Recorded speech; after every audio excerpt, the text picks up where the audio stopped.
What if the very thing that sets you apart is the key to everything you're striving for?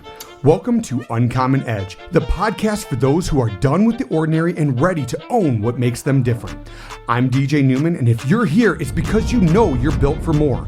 You're uncommon by design, ready to break boundaries and build a life of purpose, success, and impact. Each week, we'll dive into hard-hitting strategies, raw stories from the trenches, and the tools that will sharpen your edge. From game-changing lessons to deep-diving interviews, this is your space to rise up, build, and make your mark. Whether you're growing a business, dreaming of starting one, or looking to level up in life, you'll leave each episode with insights and inspiration to make it happen. You weren't designed to blend in, you were designed to stand out. So if you're ready to defy the norm and bring out your best, let's dive in, get to work. Your journey to owning your uncommon edge starts now. Hey everybody, welcome back to the Uncommon Edge. And today I have a special guest for you. And I want to just kind of give you a little intro here. See, there's leaders, and then there are the ones who make leaders wake up. And my guest today is one of the most quietly powerful, deeply disarming, and impact-driven people I have ever met. Mary Belden McGrath isn't just here to motivate you, she's here to move you. As the co-founder from Driven Leadership and co-creator of the Bold Advanced Leadership Experience, a program that doesn't just tweak your skill set, it challenges you, it challenges your identity. Mary has helped thousands of entrepreneurs, executives, and everyday warriors confront the truth about how they show up in the world, and they transform because of it. But behind the resume and behind the curriculum is someone who has done the deep work herself, and that is what makes her dangerous in the best way. Today, I'm not just here to talk about her work. I want to talk about her uncommon edge and what shaped her, sharpens her, and still surprises her. Mary, I am truly honored to have you here. Let's get into it. Oh my God, I'm like listening to this intro. I'm like, I want to know this chick. Whoa, well, I've gotten thank to know you. her, and she's amazing. I've been through your program as well. I'd love you to kind of just give us a introduction of who you are. Well, I want to take your words and go, woo. Yeah, my name is Mary Belden McGrath. I am the co-creator, co-founder of Driven Leadership. We do leadership development, management training, really waking businesses and people up, transforming them. I have two amazing daughters who are my best friends. And by the way, co-creator of Driven, I do it with my husband. So talk about uncommon edge. Whoo, that's something else. Yeah, we can get into that. No, seriously, he's good. I have 3 grandkids. I know. And a bonus son. And I'm passionate about making a difference. And I believe that we're never too old to be what we want to be, and it's never too late. So I'm grateful. I'm so grateful to be on here. I'm excited. Well, I'm excited. I'm going to be your first guest. Yeah, you are the first guest. I'm super, super excited about it. So far, everybody's been listening along. We've been talking about mindset training, all kinds of stuff. And a lot of that stuff is diving into like the bold stuff that you do, but I want to start and begin somewhere like maybe unexpected. Everybody has like your LinkedIn bios and like all that stuff, but I want to talk about the version of Mary that existed before all the titles and all that stuff. What's the most like unleader-like thing about you that actually makes you a better leader? Oh, the most unleader-like, I'm very unpolished. I don't know. I just shoot from the cuff. I trust my heart and my gut. I'm not a planner. I am a person who just says yes and I figure it out. I challenge my team. I'm stubborn. I'm leader. Like that's been me from the very get-go of being born into this world. My mother said I came out screaming to be heard. She looks at me and I'm just bright red and I demanded attention. And yeah, when I say I'm unpolished and I'm unapologetically me, I really believe it's more authentic. I genuinely appreciate that and know that there's a lot of truth behind that unapologetic you. And like one of the things that I absolutely loved about you is when we first met and we learned about, the program that you have and all that stuff. You have a unique ability to just see into people. And I absolutely love that. You came into my life at a time that was, going through all kinds of turbulence and stuff like that. And you helped me get realigned. And I already know the answer to this next question, but I'm curious to know what your take is on this. What's something from your life people would actually never expect to show up in the way that you coach, like bold or anything else that you do? Say that again. So what's something from your life people would never expect to show up in the way that you coach? I don't have scripts. I just, when I say I go from my gut, there's times there's a guy that I coach. I've coached him. He was my second person I've ever coached. So I'm going to tell you a funny story. The first time I ever did a coaching program, it was via online. It was like this journal engine thing.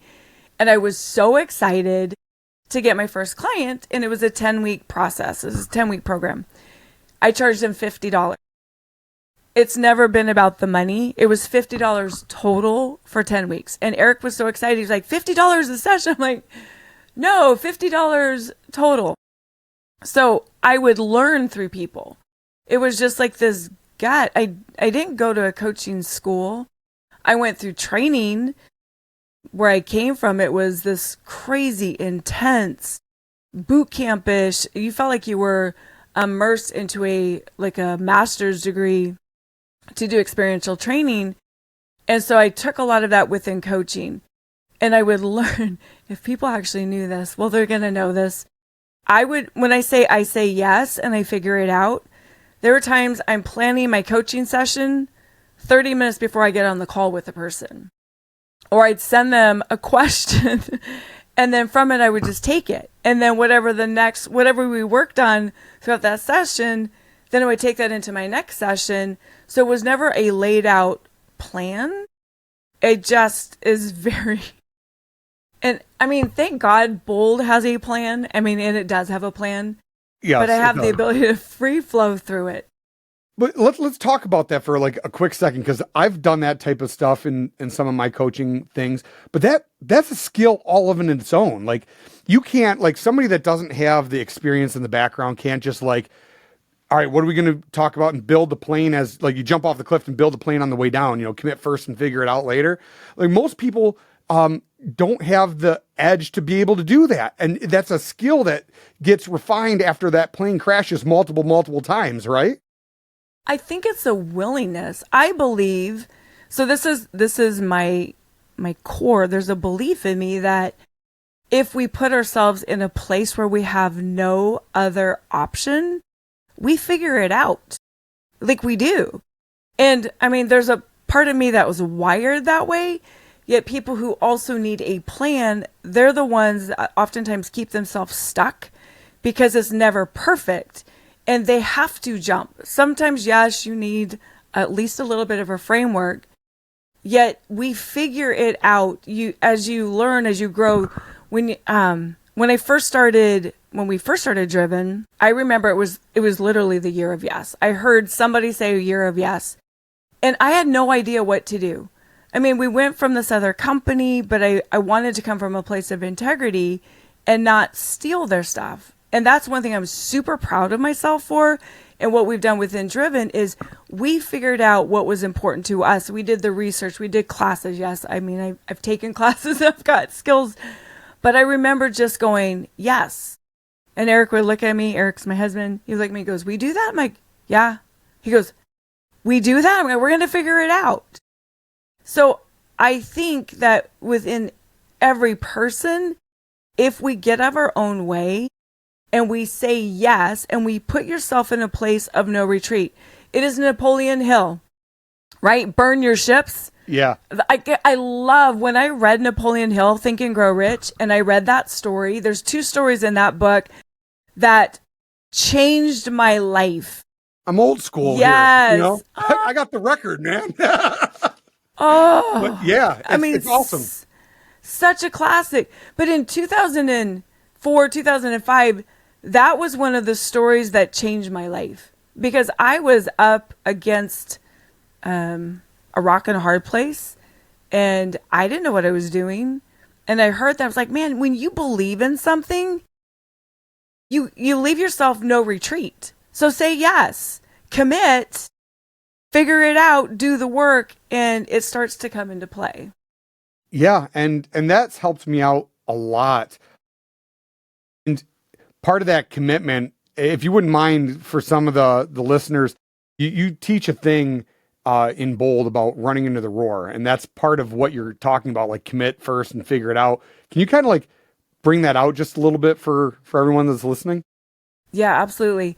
So it was actually a book that we work with a lot of college sports teams, and Peter Smith, who was the USC men's tennis 5-time national champion, we got to work with his team, and he goes, you have to read this book. And it was called Run to the Roar by Paul Assaiante.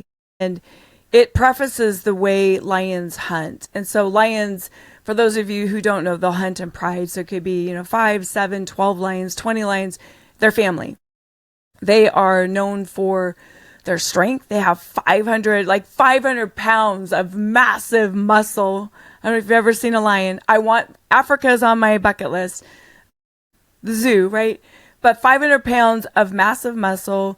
They can leap 36 feet. I mean, could you imagine seeing a lion leap 36 feet?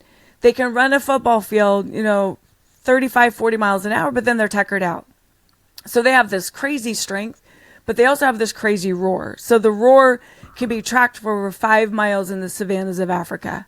And that always blows me away, because if you can figure out where you are 5 miles and pinpoint, a lion roars, you could hear it from that place. So the way they hunt, they circle their prey. So they have like a great grandma lion who's up front, and she's diseased. She's crippled. Her teeth are falling out. She can't hunt, but she still has this crazy roar. So the rest of the pride of the lions, the young, the hungry, the strong, they'll flank the prey, and they're hunting antelope. And antelope are known for their endurance. So they can run 0 to 61 miles an hour in less than 3 seconds. 0 to 61 miles an hour. And they can run 30 miles an hour for 20 miles. So they have this crazy endurance. So the way they're fighting or they're hunting, Grandma Lion lets out this roar. And the antelope, I always go, what do? They scatter. Yeah, they run. Yeah, run away. They run. But they don't run to the roar, they run away, which is right into the trap. And the way Paul Assaiante prefaces, he goes, that lion, great grandma lion, is our fear. It's our doubt. It's our unbelief. It is whatever is keeping us stuck. And human nature is, when it roars, our thought is, well, I'm not good enough. I'm not smart enough. I don't have the education. I don't know enough. Like whatever that is, we run away from it. And we go into the trap of complacency, and then we get angry, and then we blame, and we make excuses. Well, nothing changes if freaking nothing changes. And when we run to the roar, that's where life, that's where creativity, that's where fun, that's where excitement is. And that is, and I never knew I was doing that. And I teach that. Yes, you can feel the fear, and courage is that. You do it afraid. It's not that you don't feel it. Right. You notice it, and you recognize, what's that roar? What's that grandma lion? If I keep making excuses, if I keep sabotaging myself, well, what is it that's stopping you? Yeah. How do you say yes? Yes. And do one little step at a time, right? Like this podcast. Yeah. I'm so proud of you. And we all have we all have something that we're supposed to do. Every single one of us. And if it's not you, who? Yes. Fun fact for those of you that are listening, I'm a little passionate. You are. But the fun fact was, as we're going through this podcast, and I've talked to you guys a few times about doing imperfect action is better than no action at all. So I'm Yeah. trugging away, and I think like right now on air, I think there's like 16 or 17 episodes, and we have some in the bank or whatever. And I had this intention of having guests way earlier on, and we're building out this thing, and Mary's just gently behind me, just like, just do it. And she's seeing pictures of this studio getting built and all this stuff. And I have other guests that are lined up, and I made a commitment to Mary. I'm like, you're going to be my first guest. And so I've literally held off as our schedules are doing all kinds of other things, and my schedule is crazy and this, that, and the other. But we made it happen. So that was part of running into the roar. This podcast was running into the roar. Going to the Bold Advanced Leadership was running into the roar. When I went into Bold, I knew nothing about it. I had a friend reach out to Mary and invited me out there, and Mary did. Kevin Allen. Yes, Kevin Allen. And he got us going onto this stuff, and he's like, hey, just going to send you out to the middle of the woods somewhere in Washington, and just trust this Mary girl, and she'll be good. And when Mary and I first got on the phone together, there was like a connection that happened. I can't explain it. Goosebumps happened, the whole 9 yards. She was speaking my language. She came to me at a difficult point in my life, and it was like a turning point. So I was like, man, I know a lot of you guys here listening, might try to find your edge right now, or you might be in a difficult point in your life. And I'm like, man, one of the first guests that I want to be on the show is somebody that was truly dear and special to me. And I was honored that Mary was gracious enough to spend her time with us, and do all that. And thank you, Mary. But now I do have a question for you.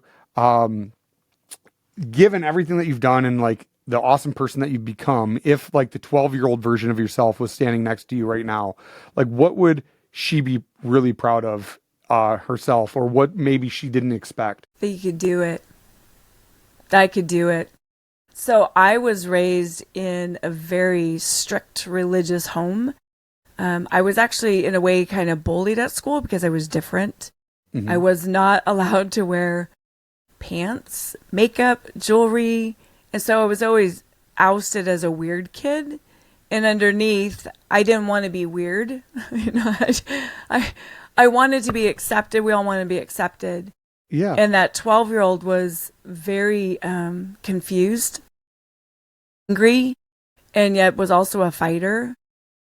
And if I was 12 looking at what I have accomplished, I'm so freaking proud of myself.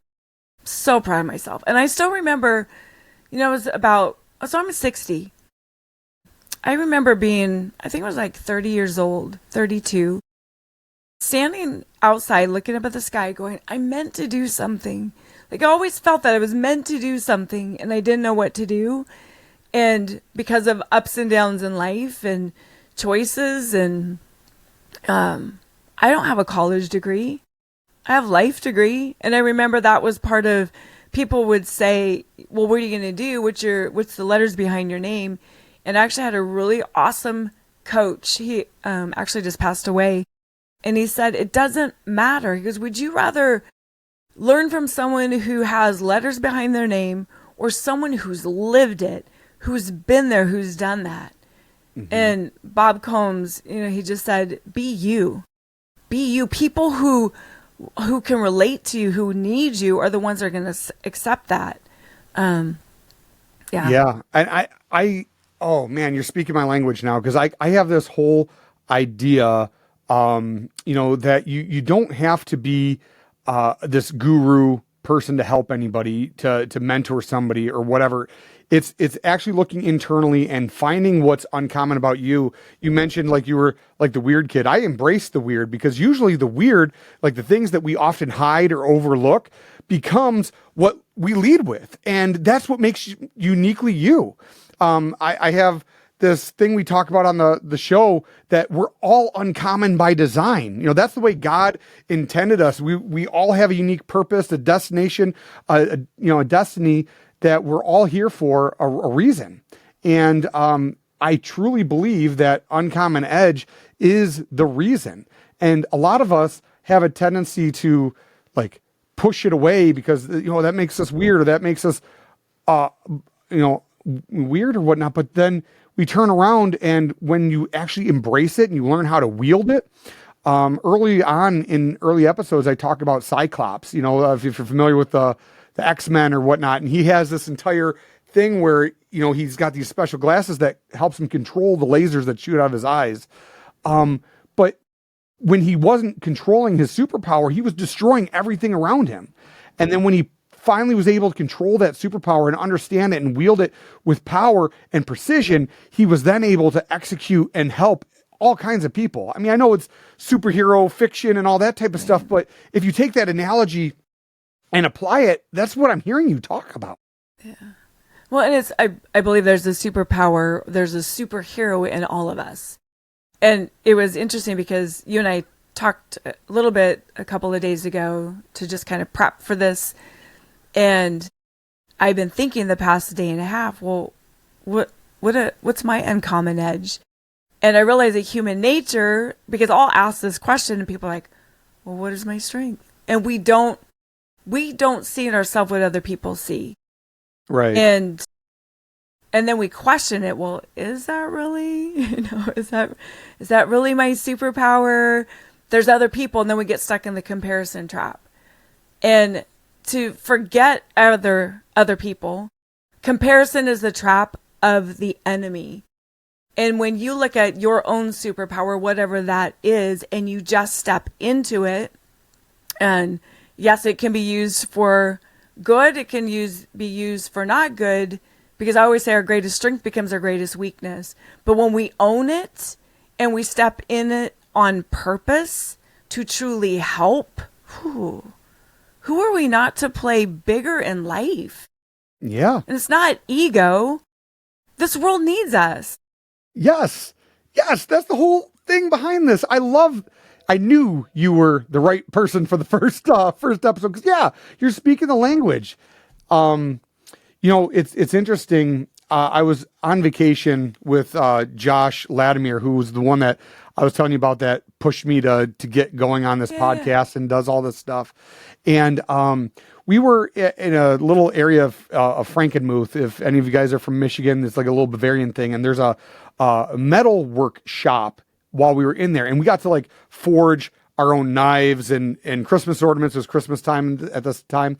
But it was interesting, as I'm watching them forge the swords and the knives and the axes and all this type of stuff, they had to apply an immense amount of heat, an immense amount of hitting the metal to make it take shape. And then next thing I know, they then go ahead and do the refinement of the blade. And that is something that I found to be really interesting and metaphorically aligned with the uncommon edge stuff that we're talking about. So if you wouldn't mind, can you tell me about a moment like when life stripped away the armor and like what came through, like the forging of your edge? Yeah. So I had taken a leadership class back in 2003, and that's where I really rediscovered who I was. We forget. I was in a nasty divorce, single mom, lost me along the way. So the 12-year-old would have looked at me and going, "Ooh, girl, you're confused." Went to work for that company.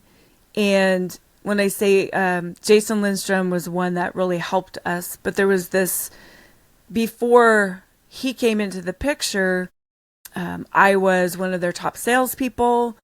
I became one of their top trainers. 2009 hits. And as y'all know, 2009, the world falls apart. Leadership training is considered soft skills. Everything goes away. They took my ability to train away. They took my book of business, divided us up into teams. They gave 80% of my revenue, which was a lot, to somebody else, and I had to start over. And you talk about being stripped away. For everything that I thought that I had become, we had the opportunity to actually buy the company, and I got angry. And in anger, there's no creativity. In anger, there's no gratitude. In anger, just shit happens. Yeah. But at the same time, it was like this door kept shutting on me. And I was so mad because I'm looking at this door and blaming and realizing that it, like, so fast forward, that happens. Jason Lindstrom is the president of the company, pulls me into his office and says, you and Eric are supposed to do something. Whether you do it with us, whether you start your own company, whether you do a blend. So here, all the doors are shutting. And he's giving me permission. Could you imagine your top salesperson, one of your top trainers going, go start your own company. Go. And we ended up moving to Southern California. So we were in Las Vegas, Southern California. But I still was looking at the closed door and walking on the beach. And this is how Driven was birthed, because we still have permission, but I'm so pissed off. And Eric goes, what do you want to do? What do you want to do? And I said, I just want to wake people up. I just want to have people step in. And I was like, I saw this, like, that their car was like their life and they were stuck. I go, I just want to give people the gas. I want to give people the tools to start living and to keep going. He goes, what would you call the company? I said, Driven for Life.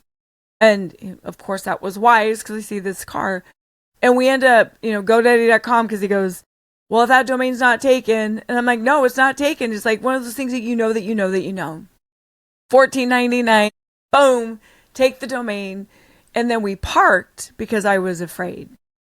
And so everything is stripped. I have this idea. And we talk about the uncommon edge. And you have to tap into that part of you that it's like, what do you fight for? What do you believe? What is your why? And if we don't have a why, if we don't have passion, if we don't have a belief, then why the hell do we get up every day? We don't. We get stuck in the trap of this numbness.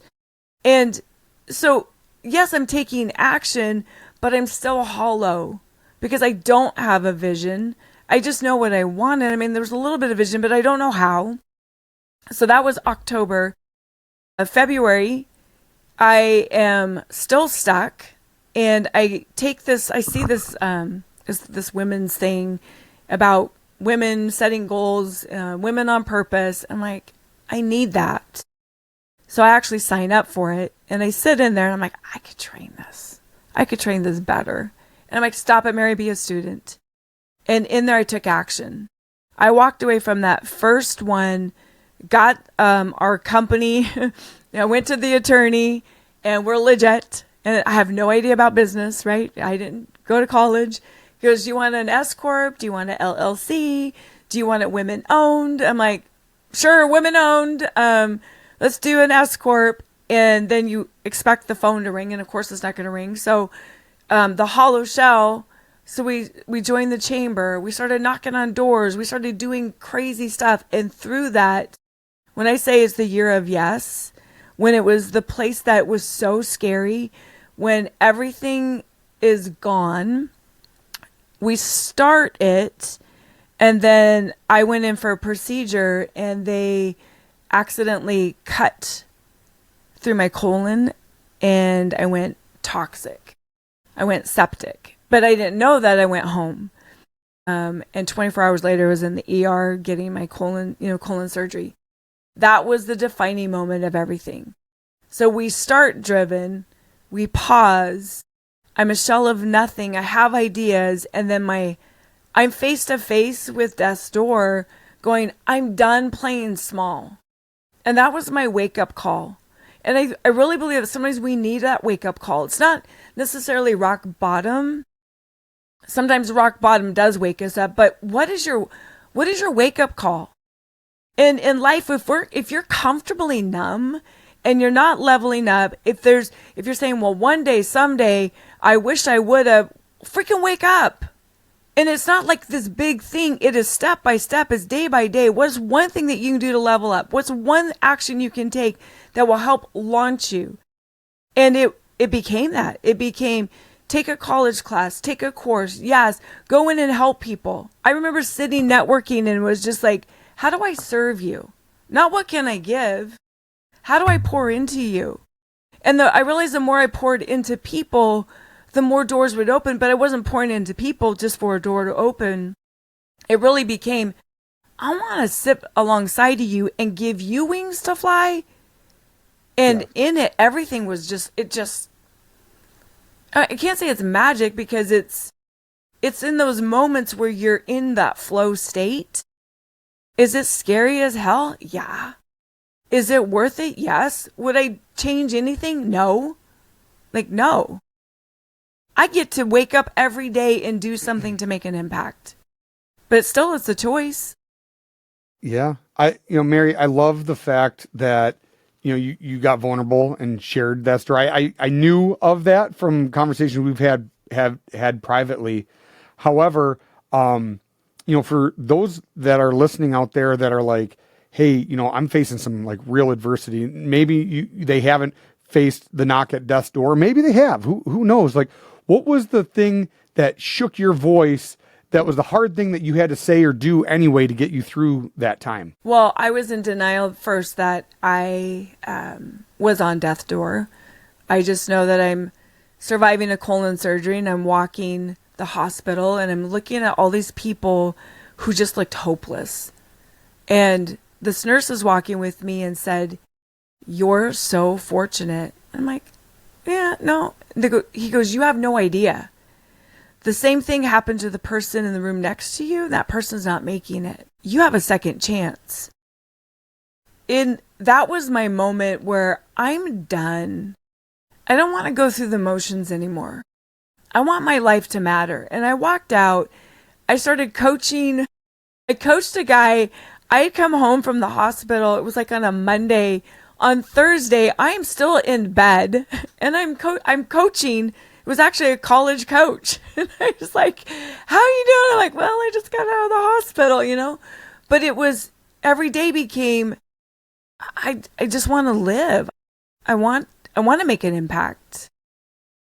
Yeah. I mean, I think everybody that's listening can relate to that too. Cause I can't think of anybody that doesn't want to do something like important with their life and make a lasting impact. And some people are more driven than others to do that. And like you sat there and you just kind of like laid out like the cost of becoming the version of you that people now see as the guide. But like, it's in those moments, like those uncomfortable, like unfiltered moments that give weight to everything that comes next in your journey. You talked about like, the 12-year-old version of you that's just like so freaking proud of everything that you've come. And now like you're walking others through the fire. I've been through the experience that you give. And like I asked early on, like, what's the thing that people might be surprised, as I got to know you and you're like so kind and gentle and all that stuff, on this end, but then you come into class, there's a fierce part of you that comes out that I was not expecting. But that's me. I was telling Eric, I go, why I love it so much? Because it's every facet of my life. Yeah. I am a fierce fighter for people. I want them to wake up. I'm willing to have hard conversations to help people be better. But I have this, this compassion, and I'll walk alongside you. I'll cry with you. I'll hold you. I'm not going to coddle you though. Sometimes I'll, like my grandkids, maybe a little bit. Then I'm like, all right, so what are we going to do? But, going back into the moment, so the hospital, but everything changed from there because we were still working in, as a consultant for the other company. We had started Driven. We were still a consultant, and I cut that branch. I cut the boat. Okay. And we went full time. So here I am, and we blew through every part of our savings because you go through a major surgery like that, and I couldn't work. I was out. And then it actually, they didn't put me together right. And so for 3 years, I was in massive pain and had to have another surgery. So, but I was a fighter, my back was against the wall and I just refused to quit. And that's a big thing. Necessity is, like they say, the mother of all innovation. And that comes to like our lives as well, not just like figuring something out. You can figure it out that way. I do want to go from, the scars to the skill set, but not like a workshop thing. I'd like to like open up the window or allow the listeners to peek in the window on like how you think, how you move, and how you actually see people. Can you tell me about a breakthrough, like when somebody had, in your presence, whether it was bold or whatever, that still lingers with you? Like, what did that moment teach you about transformation? When they find their voice.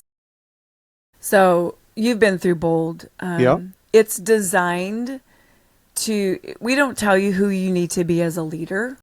We provide the environment for you to see who you are and you to step in.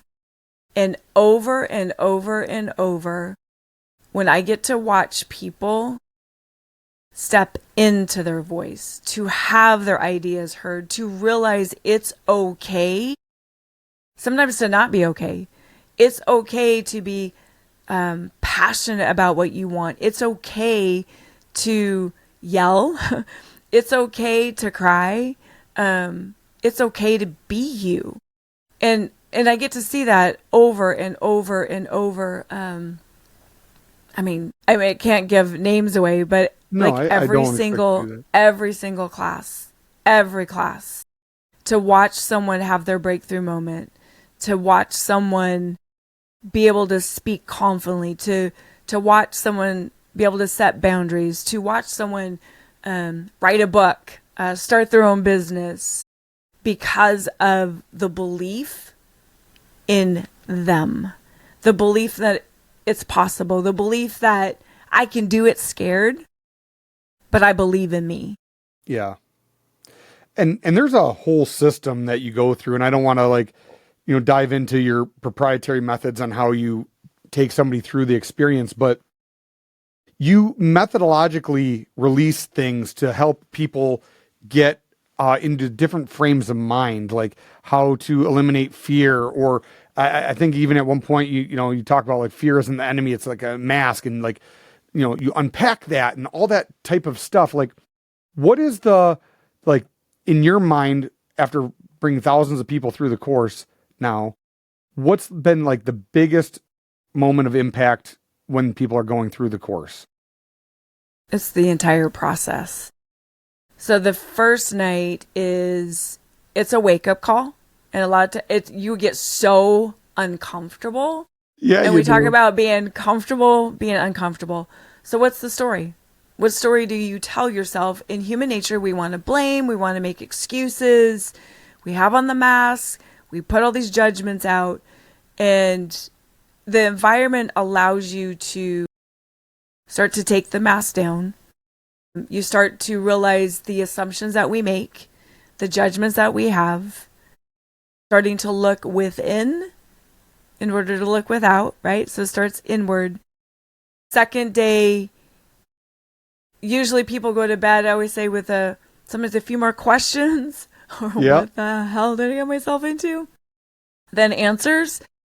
And then as it goes, it just keeps taking a layer off. And through,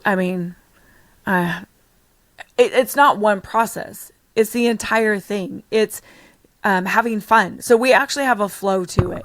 There is a oh shit moment to introspective. Then there's emotion. Then there's a little bit of fun. Then there's laughter. Then there's emotion, and there's oh shit moment. And the entire time, and you're creating this environment where you're safe and everyone's going through it. I talk about, if you want to go fast, you go alone. If you want to go far, you go with others. And I think the biggest thing that where you truly start to have the transformation or the ahas or the willingness to step in is when people are in your corner. When every single person is fighting to help you level up. I want to set the scene for everyone that's listening, and I can't speak to all the different trainings that they do, because I know that Mary and Eric do a lot more than just the bold thing, but that's the one that I personally have gone through, and I can testify to say that it's an amazing program.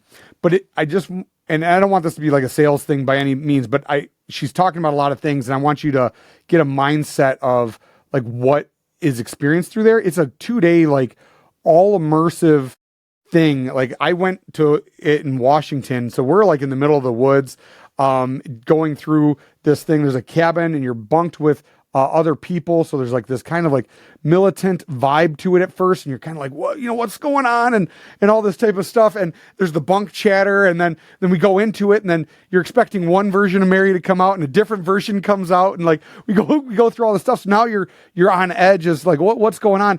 But everything has a meaning, and you learn something about yourself that you don't know right now. And it's a really powerful, impactful thing. And what is the most impressive thing for me was how quickly a group of people became connected. Like I still talk to people that I went through the course with to this day. And it's a really powerful transformation. But one thing that I'm really curious about, because I know a lot of emotions run high through this, like when people are looking at parts of themselves that they've never wanted to confront before, there's got to be a level, because I do coaching as well, and there's got to be a level from the coach's side, you unexpectedly change while trying to lead somebody else through those emotions. Can you talk a little bit about that? Because I'm sure that's had to have happened. Where I see somebody one way and I change with them?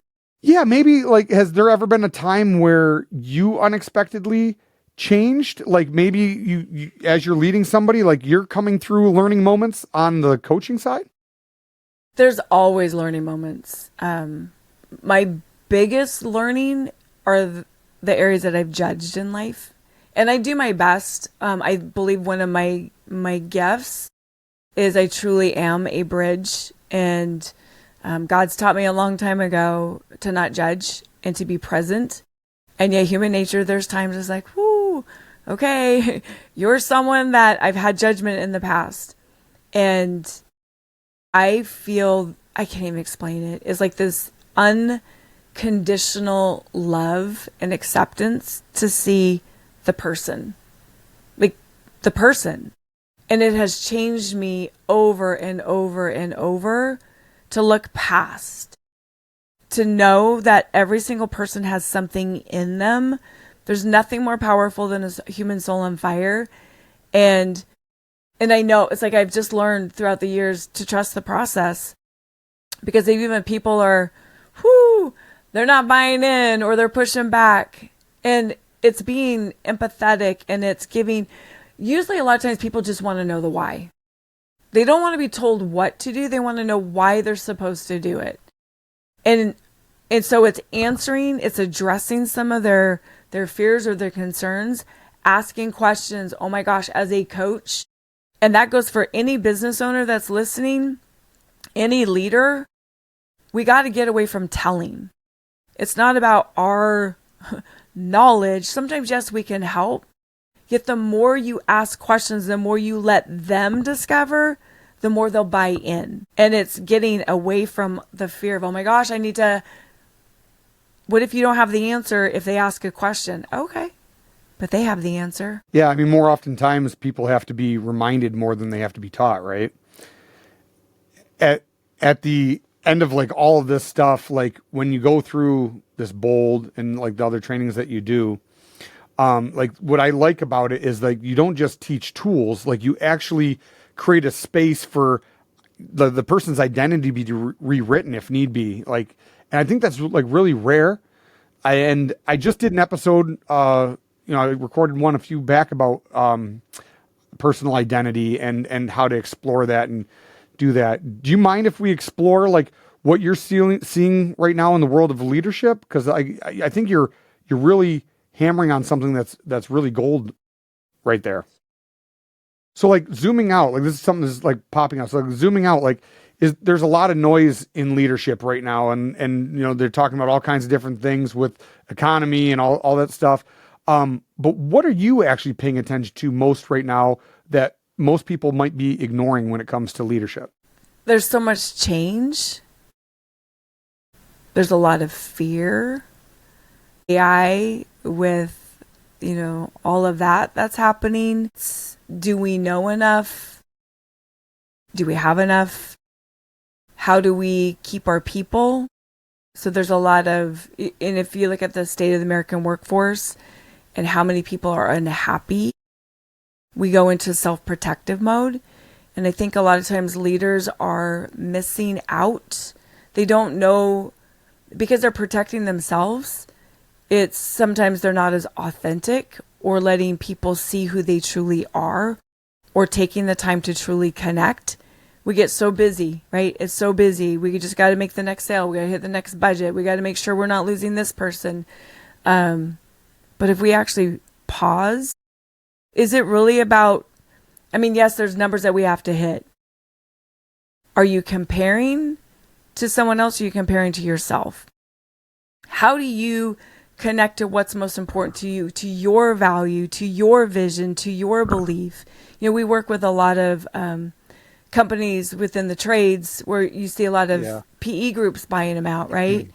And so there's right so much, it's huge. And so we see the fear of now leadership changes and there's massive trust issues underneath. And then people leave. It's even within that, if leadership can pause and they stay connected, they address people's fears. People want to be seen, heard, and know that they have value. If we as leaders aren't taking care of ourselves, if we're not plugged in, if we're not doing healthy things to set us up for the day, then how the hell are you going to set your people up? Yeah. Everything that we do and everything we don't do rises and falls on leadership. No, oh, good. And I was going to say, we talk about John Maxwell, the law of the lid, right?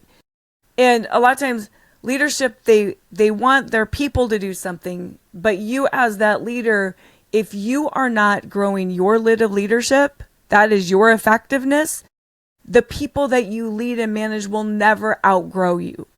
They can't. You cap them. So if you're asking your people to do different things and you're not willing to do it, they will leave you. Yes. Or they become numb and disengaged. Yes. And I've been victim of that as well. I don't even like to use the word victim, but like I've sabotaged myself in that way from a leadership standpoint. And that's going through paying the dues, the tuition of the School of Hard Knocks as you try something and it doesn't work. And then you learn from that and you get back on the horse and you do it again and again and again. But those things are all super important. And Mary, like you're talking about like growing the leadership thing. One thing that I'm working on right now is understanding that you don't need more necessarily. Sometimes you actually have to take things away. So like if you could wave a magic wand right now and have every leader unlearn one thing tomorrow, what do you think that should be? They're enough. My gosh. I see some people, they keep searching and taking more classes or listening. They're always searching, but they're not doing. So apply. Take some of the noise away and take one thing and apply it. Yeah. That's huge. And it doesn't have to be perfect. I know you already mentioned it, but like imperfect action is huge. As far as doing it. And a lot of us, and myself included, especially early on in my career, was, I would learn, and then when you learn, it's like you climb to the top of the mountain, and then when you get to the top of the mountain, you can see the next mountain. So oh, that one's higher. So you climb down that mountain, you run to the next mountain, and you climb to that one, and then you can see the next one. And that's like true in life in any type of skill set. Once you get to a new pinnacle or a new peak, you can see a lot more. And when you can see a lot more options end up coming to play. And that's like a double-edged sword, right? And if you don't wield that properly, you can end up hurting yourself, is what I think you're saying, right? Is that? Yeah, so we've gone to different trade shows, we've done different things, and I see people over and over and over. Business owners over and over and over. They're grabbing on the next shiny thing. What's the flavor of the month? And they take all this information and then they don't do anything with it. Mm-hmm. Sometimes there's too much information, too much noise. What are you searching for? Yeah. You have answers out there. You have answers. You're enough. Trust that. Yes, align yourself with people who are like-minded. Get yourself in some type of a group. There's Vistage. There's different groups that will help you, yet you have to do something. And that frustrates the heck out of me when people don't take action. Yeah. I mean, and that is a difficult thing to deal with. I'm friends with one of the people at I'm not going to name the names, but a very big training company that everybody on this call would probably know. And he was talking about how he sold a $500,000 package to a company and they never even logged in. Could you imagine dropping $500,000 to do training for you and your team and all kinds of other stuff and never logging in? Like that, like when he told me that, I'm like, you got to be kidding me. He goes, no, man, I'm dead serious. But people do that all the time. I mean, how many times, and I have apps, right? I'm like, oh, short form, yes, I'll get the subscription. Do I read it? No. There's so many different things. There's so many resources. That's why I say sometimes it's too much. Yeah. What are you searching for? And once you commit to something, commit. Yeah. Do the work. Yeah. Do something with it. So you log in, $500,000 in training, then make it sticky. It's habits, it's routines, it's patterns. Hire someone that creates accountability with you. You know, we do EOS. Actually, Eric is now an integrator for EOS, and it is powerful. It is a game changer because it forces your company to get clarity on your goals, your rocks, your to-dos, and our L10 meetings are non-negotiable. Yes. Non-negotiable. We do the same thing at my service company that we operate, and that's helped us grow substantially and keep everybody aligned. You know, because when you have vision and vision, you get division. So by keeping everybody aligned, running in the same direction, is it perfect? No, it's not perfect, but it pushes us in ways that we've never thought possible before. So that's a great resource. It's accountability. You know, it's whatever you do. Whatever you want, we have so much information out there. When I say take action, have your group, you know, and I'm going to go back to something, you know, we talk about what happens in Bold, how crazy it is that people come together and what you get. It reminds me, and sometimes I talk about this, not to go religious, but there's so many different parallels within Bible stories, but the Tower of Babel. When the Tower of Babel, all these people, they had this vision. They were going to build, you know, a tower to the heavens. And it says they were in one accord, meaning they all had the same vision. They were all working together and they're building this tower. And God looks down at them and says, they're going to reach here and I'm not ready for them yet. Right. And he divided them. And when you have clarity of vision, when people are working together, when there's non-negotiables and you help support and encourage and you refuse to sympathy vote people, what we're capable of, that is you go far. That really is what happens. But it's not just that it happens in Bold, it's in companies.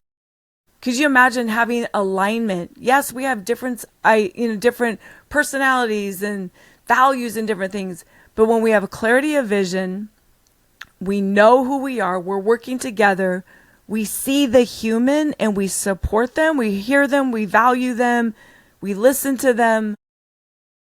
You're going to get so much more engagement in life. Yes. And I completely agree when it comes to getting everybody aligned. And it's really interesting. And one of the ways that we do that here is the understanding that there's only one truth and there's multiple perspectives of that truth.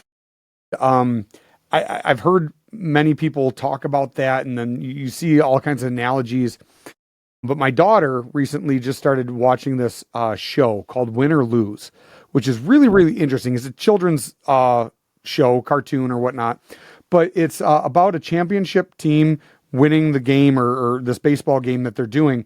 And each episode is the same day, but viewed from a different perspective of everybody on the team, the coach, the pitcher, the catcher, the outfielders, the fans or whatever. It's got every episode is a different critical part and how the kids are dealing with pressure from parents or pressure from outside influences and the team and things that they're dealing with and how they're seeing things. So it was, and I'm just starting to watch this with her because she's like, Dad, you're doing all this stuff. She goes, I got something that I want to coach you on. And she's showing me this show. And I'm like, man, as I'm watching it, I'm like, this is a kid show, but there are a lot of things that can be perceived from this. So as you're talking about that, that's what's starting to play in my mind.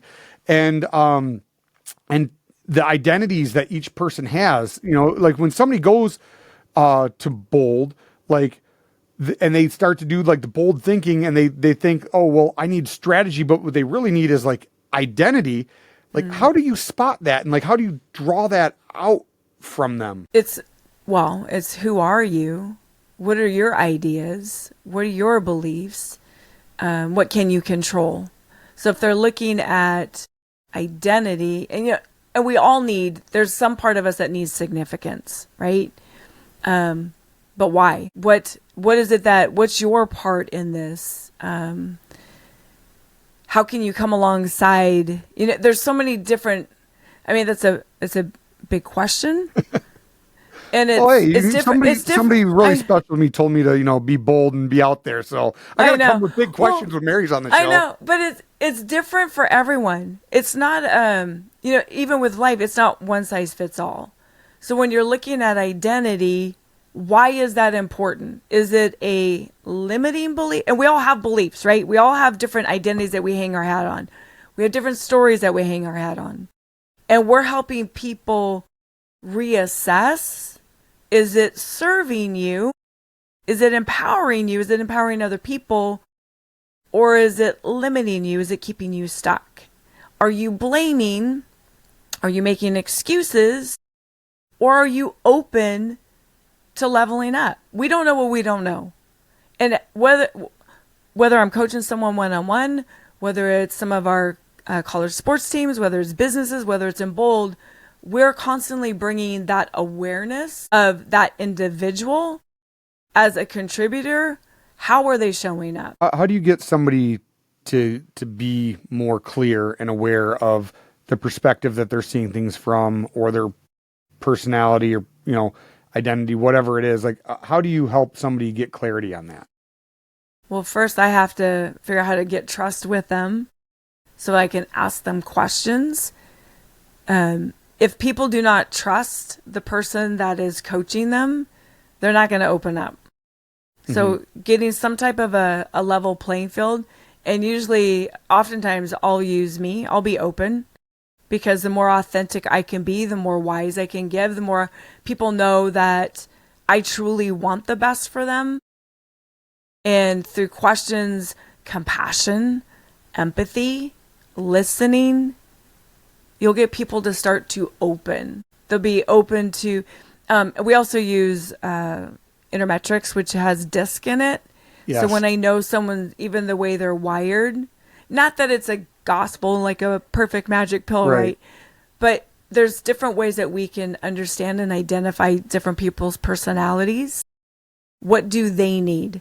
We get so concerned so many times as a leader that we have to do it. It needs to come from us. But we sometimes are our worst enemy. How do we step back? Questions are the answers. We've had people that, if they're challenging, we bring them in. We don't make them wrong. We make them right. So I get where you, truly coming from a place that it's empathetic, I understand where you could see it that way. I get where you're coming from. Would you be open to looking at it a little bit through a different lens? See, that right there, that is the clarity that so many people are striving for. And, not everybody gets the opportunity to have those types of conversations. There's a lot of people listening might be thinking hey, I'm so defensive because every time I open my mouth, I'm being shut down or whatever. Dale Carnegie talks about the number one rule in his thing is don't criticize, condemn, or complain. So as we get into this, I want to talk to the one person who's listening and knows that it's time for something deeper.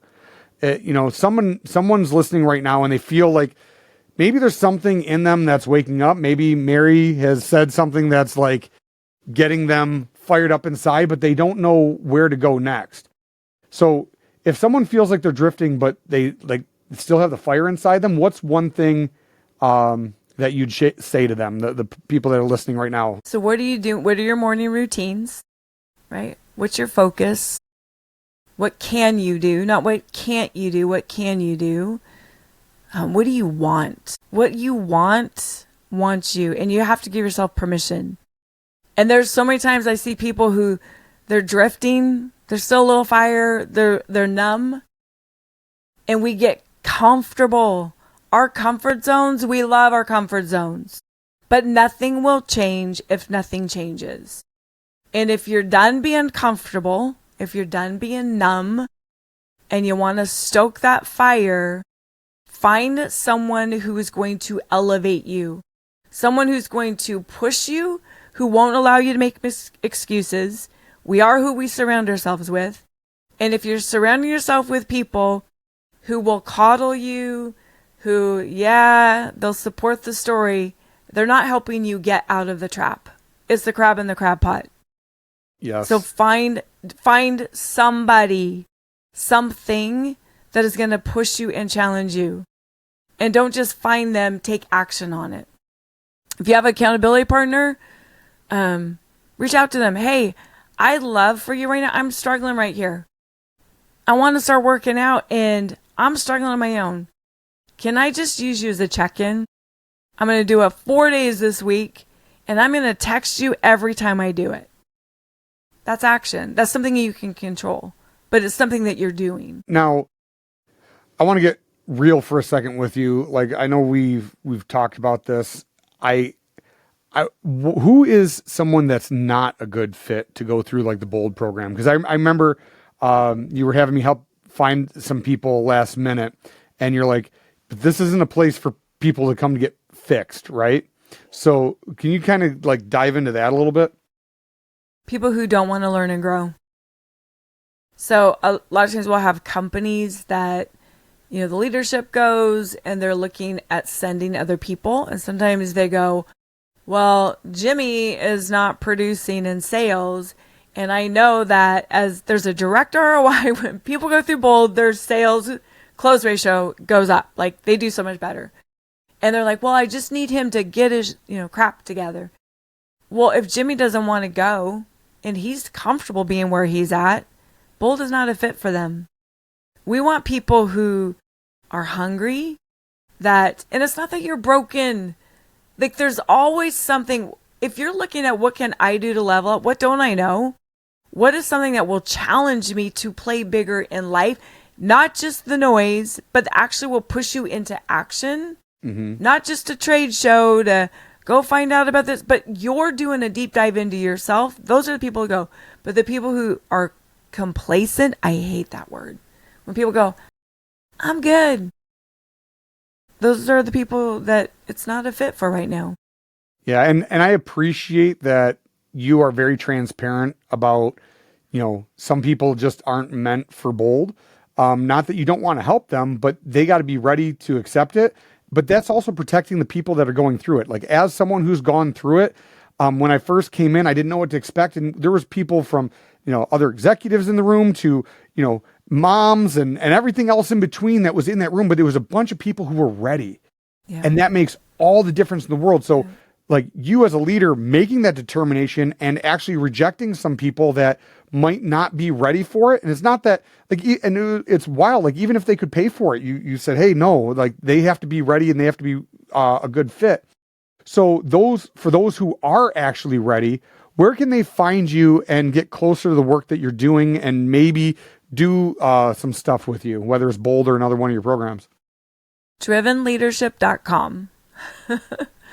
Yeah, our website, drivenleadership.com, is the best. Info at drivenleadership.com or Mary at drivenleadership.com. We also have Instagram. We're not very big on social media. So if you go to search for us, you might not find, there's some stuff. We also do podcasts on YouTube, but the best way would be drivenleadership.com. Awesome. Now, the thing that I want you guys to understand, and this is something that I learned years ago, that best known typically beats best. And what I mean by that is that there are programs that are out there that are very loud, and they have thousands and thousands and thousands of people that have gone through them. I've been through some of them myself. And what I can tell you is sometimes hidden away, like special little gems that are getting pulled out, there are things that are bigger breakthroughs, people that actually care about you, that can do a lot for you. And whether you choose to work with Mary or not, it's not about that. I just want you to understand that. Just take a look and see if, some of you listening, it might be not the right time. And there's others that you're listening to this and I'm like, man, I'm really connected with Mary, and I understand why DJ waited to have her as the first guest, right? Because you see her as special as I do. Check out, drivenleadership.com and all that stuff. We'll link it in the show notes. But before I let you go, Mary, I want to hit a few final soul shots. Is that good with you? Let's go. So let's run to the roar. Yeah. There we go. Hey, this is supposed to be like, just fun and honest. Like, these are short, not, these are short and small, like just quick little punches from the heart. I'm going to shoot these out for you. Let's so go. What are you currently learning that's humbling you? Oh, I am reading The Mountain Is You by Brianna Wiest. Are you really? Yeah, I am. Oh my God. I am. Literally just picked that up myself. So that's funny that you're going through that. That's awesome. Yeah. So there's things that I sabotage myself on, and I struggle with control. So that's letting that go and why I'm resisting things. Yeah. So I'm doing some soul searching. Okay. Whatever I teach, I want to learn. I actually just went through a leadership training myself, and I wanted to be the student, and it was so powerful. Yeah, and that's what I did through yours. If you remember when I was going through, I'm like, oh, I'll help you anyway. And you're like, DJ, stop. Like, just be a student. And because I went into it with a helping mindset, and I'm so glad you did that. Now, if your edge had a name, like a character or a flavor or whatever, what would it be? My edge had a name. I want to say shitstorm, but because I stir it up, right? Yeah, but that's how you get some good stuff, man.